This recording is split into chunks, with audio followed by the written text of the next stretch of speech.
Well, Secretary of War Hegseth just got a live demonstration of directed energy weapons. He says the Pentagon intends to buy tens to hundreds of these in the coming years. It's the first known viewing of a directed energy weapon demonstration by a sitting war secretary. So what are they? Directed energy weapons fire concentrated energy at the speed of light. And for years, intelligence officials working abroad have reported brain injuries known as Havana syndrome. The condition could be linked to directed energy weapons. And earlier this week, we spoke to Emmy Award-winning investigative journalist Catherine Herridge, and she says the domestic threat is very real. Take a look. But I think this idea that there aren't domestic attacks and that they haven't targeted civilians is just not correct. It's not borne out by the evidence. And again, the trend that I'm seeing is that the cadence of attacks inside the United States, I think, has escalated. My information is only anecdotal, but I do believe that the 4 years under the Biden administration where we said there's nothing to see here, there's no novel weapon, there's no foreign adversary, I think this was a tremendous disservice and emboldened those who are behind it. Joining us now, former Top Gun Navy fighter pilot Matthew Whiz Buckley and South Pole whistleblower Eric J. Hecker. Great to see you both. So, Eric, you know, Catherine told us also that she has heard potentially there are these attacks that have happened outside the executive office building in Washington, D.C., which is right next to the White House. So for many people who don't understand what these weapons do and they're freaked out by them, how do they work? You would say it's an extension of Tesla technology, the ability to move energy from point A to point B without the conventional means of, warheads and things like that. A standard weapon delivers an explosion, but through a conventional means. It's a payload. So instead of having the conventional method of delivery, directed energy weapons just deliver that explosive force sometimes from point A to point B wirelessly. That's one method. Directed energy weapons is a very large umbrella term. So make no mistake, it's a varied arsenal. And you can't see it, so it feels like it's almost impossible to defend against it. But we'll get to that in a second. So, Whiz, Secretary Hegseth shared that the first milestone test of the Golden Dome for America was a success, and that directed energy was harnessed to eliminate incoming threats. So obviously, the Pentagon is wanting to buy these to use them against our adversaries. What do you think of the investment in these types of weapons?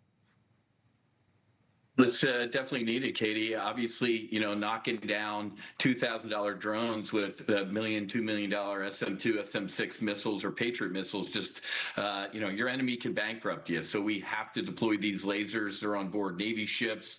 They're on ground-based units now. So the economics are starting to level the battlefield here. These direct energy weapons are pretty high speed. They've been in use for a while, and as Eric said, they are a wide variety.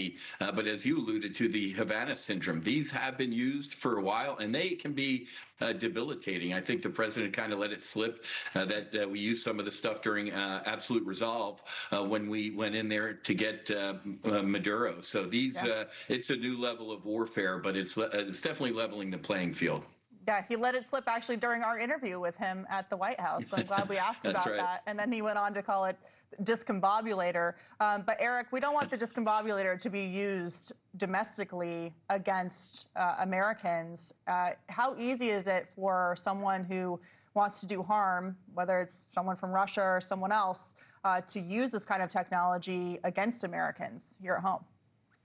Oh, all too easy. This is what one of the things that I discussed when I went to Washington, D.C. in June of 23 to testify in 2 SCIFs, one for the Senate Intelligence Committee and one for Arrow.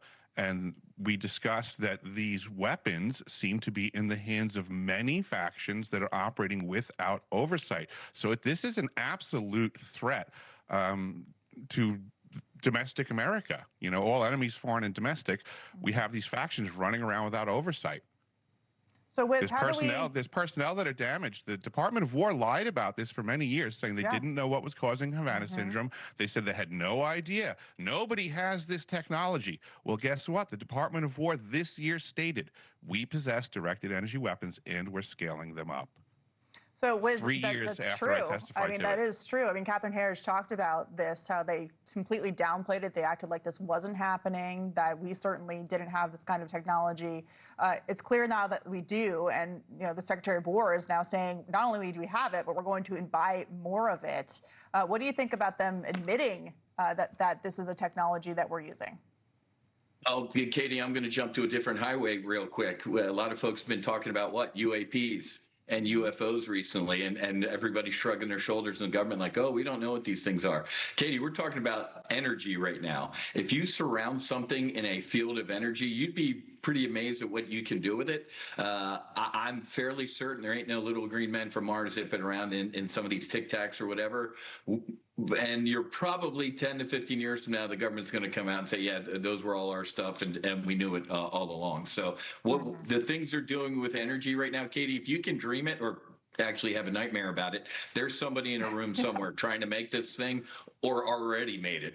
Well, I've been having nightmares about drones, and now I certainly am going to have more nightmares about this directed energy. At least I can maybe see a drone coming for me, say a couple prayers, but I don't know. Well, thank you both for talking to us about it. We appreciate it. You can check out Eric's work at One Spark Network, Eric Hecker and Matthew Whiz Buckley. Thank you for joining me. Great to see you. Thank you for watching. Subscribe below and download our NewsNation app right now on your phone, and you will get fact-based, unbiased news for all Americans.